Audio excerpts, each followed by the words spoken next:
வணக்கம். இது நம்ம கிச்சன்ல நம்ம இன்னைக்கு என்ன பண்ண போறோம் அப்படின்னாக்க வெண்ணெய் காய்ச்ச போறோம். நிறைய பேருக்கு வெண்ணெய் காய்ச்சது எப்படிங்கிறது தெரியல. பெரியவாளுக்கு வயசானவாளை பற்றி பிரச்சனை இல்லை, சின்ன வயசுல இருக்கிறவங்களுக்கு தெரியல. நம்ம இதை இது எப்படிங்கிறத காய்ச்ச போறோம்.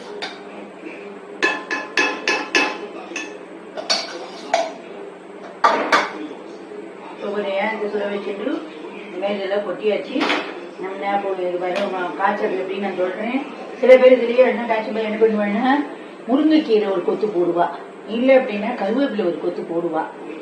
போட்டு வெண்ணெய் நல்லா காய்ச்சுவா. நல்லா இது அதெல்லாம் கொதிச்சு இந்த வெண்ணெயிலேருந்து நெய்யை பிரிஞ்சு தனியா வரும். வந்ததுக்கு அப்புறம் ஓசை அடங்கும். அது எப்படிங்கிறது அந்த பக்குவம் வந்த உடனே நான் காட்டுறேன். இப்போ இந்த மாதிரி இருக்கு பார்த்துக்கோங்க. வெண்ணெய் பண்ணேன் ஃபர்ஸ்ட் ஸ்டேஜ் கொண்டு வந்தது. இப்போ நம்ம கொதிக்கிறது. கொதிச்சு இதுலேருந்து நெய் பிரிஞ்சு வரும். அது எப்படி காய்ச்சணும், ஒரு கிட்டம் ஒரு ஏனம் வச்சுட்டேன்னா இந்த பாத்திரத்துல ஒரு அரைக்கு கீழே வெண்ணெய் இருக்கிற மாதிரி வச்சு காய்ச்சிங்கோ. அரைக்கு மேலாம் வச்சுன்னா பொங்கி வழிஞ்சிடும். அதெல்லாம் பண்ணாதீங்கோ. இந்த அளவு ஒரு அரைக்கு கீழே வச்சு பண்ணினேன்னா பொங்கி வழிஞ்சு வேஸ்ட் ஆகாம இருக்கும். இப்போ இந்த மாதிரி கலரிண்டே இருக்கணும். இல்லைன்னா அது அடி பிடிச்சி அது ஒரு கிஞ்ச வாசம் வர ஆரம்பிச்சு நெய்யும் வேஸ்டாக போயிடும்.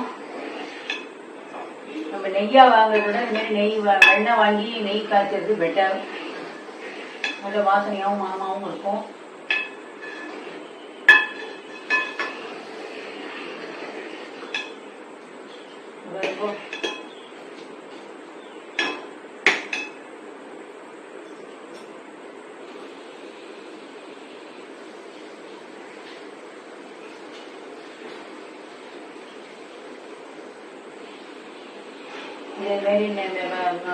இந்த ஏனத்தை நெய் காய்ச்சின ஏனத்தை ஆறினதுக்கு அப்புறம் ஒரு ஏனத்துக்கு டிரான்ஸ்ஃபர் பண்ணிட்டு ஆறின அப்புறம் டிரான்ஸ்ஃபர் பண்ணுங்கோ. அதுக்கப்புறம் அப்படியே அந்த ஏனத்தை வச்சுடுங்கோ. நல்லா ஆறிட்டும். அதுலயே ரசம் வைக்கலாம். இல்லை ஏதாவது நீங்க பொடி சாதம் சாப்பிடாத இந்த சாதத்தை சுட போட்டு பெரட்டிட்டு சாப்பிடலாம். ரசம் வைக்கலாம். இல்லை சாதம் போட்டு பிசைஞ்சு பெரட்டிட்டு அதுலேயே குழம்பு ரசம் விட்டு சாப்பிடலாம். அந்த ஏனத்தை அதுக்கப்புறமா தேய்ச்சி அரைமீன் விடலாம். அதுல இருக்கிறது வேஸ்ட் பண்ணாங்க நிறைய இருக்கும். அதில் ரசம் வைக்கிறது பெட்டர். ரசம் வச்சா நெய் வாசனையோட கமன்னு இருக்கும்.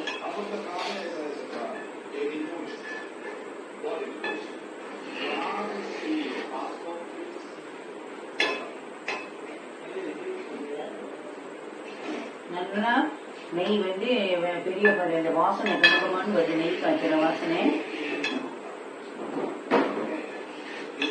இது நல்ல பசுமாட்டு வெண்ணெய்.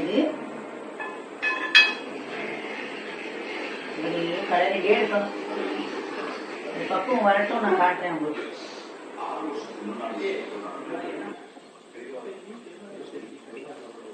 இப்ப நெய் வெண்ணெய் காஞ்சி நெய் பிரிஞ்சு வந்துருச்சு. இப்ப நம்ம அடுப்பு ஆன் பண்ணிடுவோம். இதை பாருங்க, இதான் இதே நீங்களும் பண்ணி பாருங்க. இந்த மாதிரி வரணும். இது நீங்க நல்லா ஆறினதுக்கு அப்புறம் எடுத்து வைங்க. பிளாஸ்டிக்ல எல்லாம் எடுக்காதீங்க. மேல் ஒரு யோசனை ஜாடியிலோ டப்பாலையோ எடுத்து வைங்கோ. இதே மாதிரி நீங்களும் பண்ணுங்க. நன்றி, வணக்கம்.